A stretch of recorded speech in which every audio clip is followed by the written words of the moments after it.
Hello, my friends. I'm ready to continue with the Vigyan Bhairava Tantra sutras, and today's sutra is the flame in the heart. It says, visualize a steady flame in your heart, dissolve it into the great light of consciousness.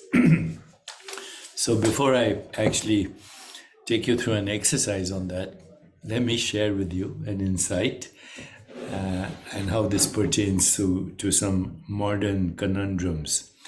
So, just now, before I logged on, I asked a question on advanced AI, not ChatGPT, but a more advanced version that I have access to through Microsoft. So, the question I asked was, are space time, matter, energy, and information inseparable? And so here's the uh, answer I got. That's a very deep and interesting question. According to Einstein's general theory of relativity, space and time are inseparable and variable, and they're affected by the presence of matter and energy.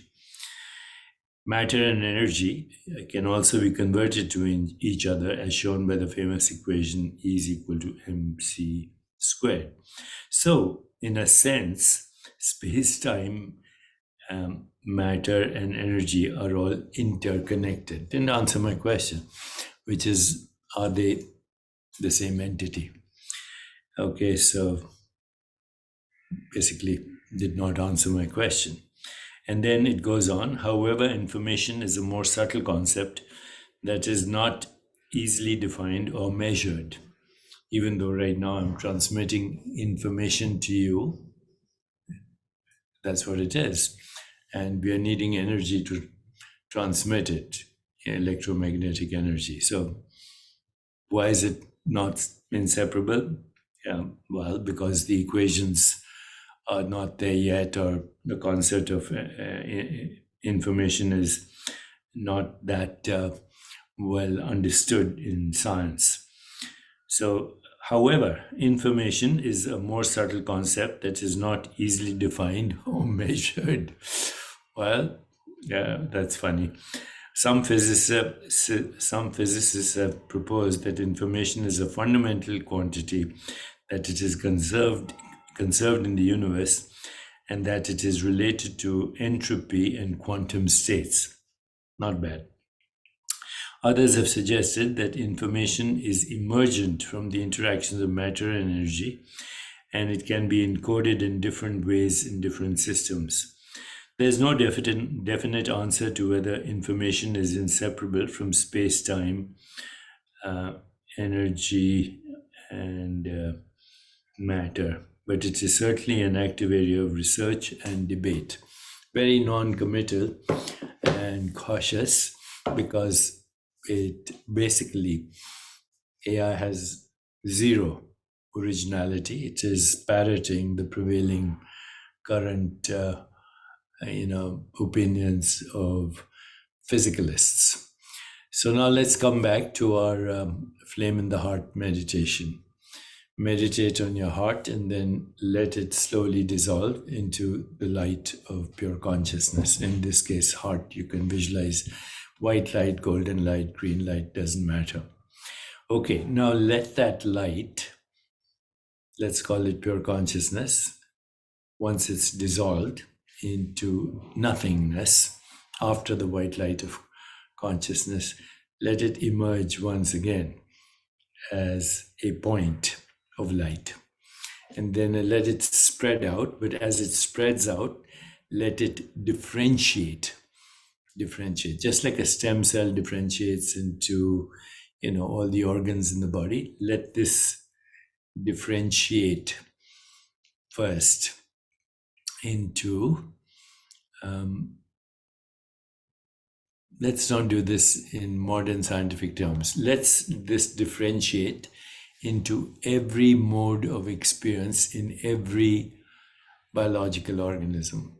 Every mode of experience. That means it differentiates into a perceptual activity, and a cognitive activity that gives rise to an experience that we call everyday reality. And that experience includes our body, our mind, and world, and bedroom, and sun, and stars, and galaxies. So, this one light of pure consciousness is differentiating into experience. And the way I positioned it, human experience, not the experience of other species.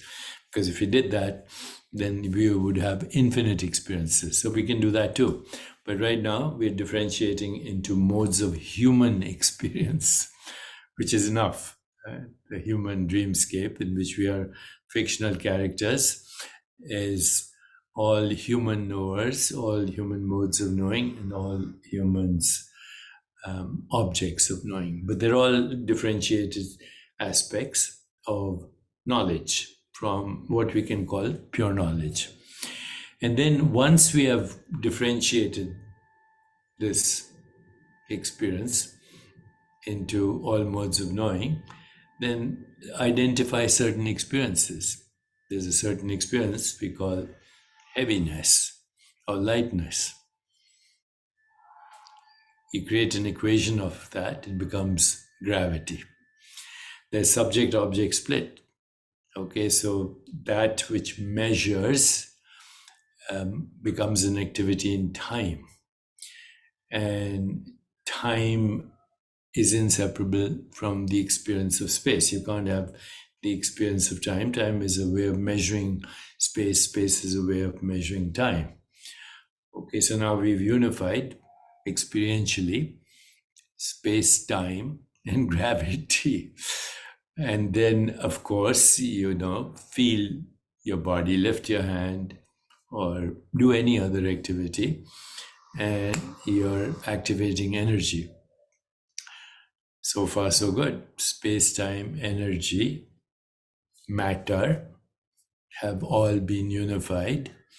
And now let's try and interpret that in any language, mathematical language, linguistic language, and then, we call that information. So right now, subjectively, just through the simple exercise, meditation, we have seen that space-time, energy, matter, and information are inseparable. Now, of course, even as I said all this, I hope you realize that I'm speaking in terms of human constructs. Everything that we give a name to, space, time, energy, matter, information, is a human construct for a human mode of knowing and experience in consciousness. Okay, so however we quantify it, reality is one. Universe, one song. Okay, that's a subjective experience and subjective reflection, which bypasses all science and all AI and all these scientific methodologies, which are attempting to find the same thing, the singularity, as they call it. But of course, they avoid the word consciousness as not part of the singularity, even though we use consciousness to come up with the concept of singularity. Funny how science works. Okay, so we did that. Now withdraw that differentiation into, once again, the green or golden or white light of awareness. Bring it to a point, let it disappear into nothingness, and let it emerge as a red flame. And this point of light, red flame here, let it spread in every direction and let it incinerate everything you have created. So once again, there's nothingness. Okay, and what you've actually understood through this meditation is that consciousness is the creator, consciousness is the sustainer, and consciousness is the destroyer of the universe. Your body mind is part of that universe. So, when you say I, don't think of body mind, think of you as the source of all experience.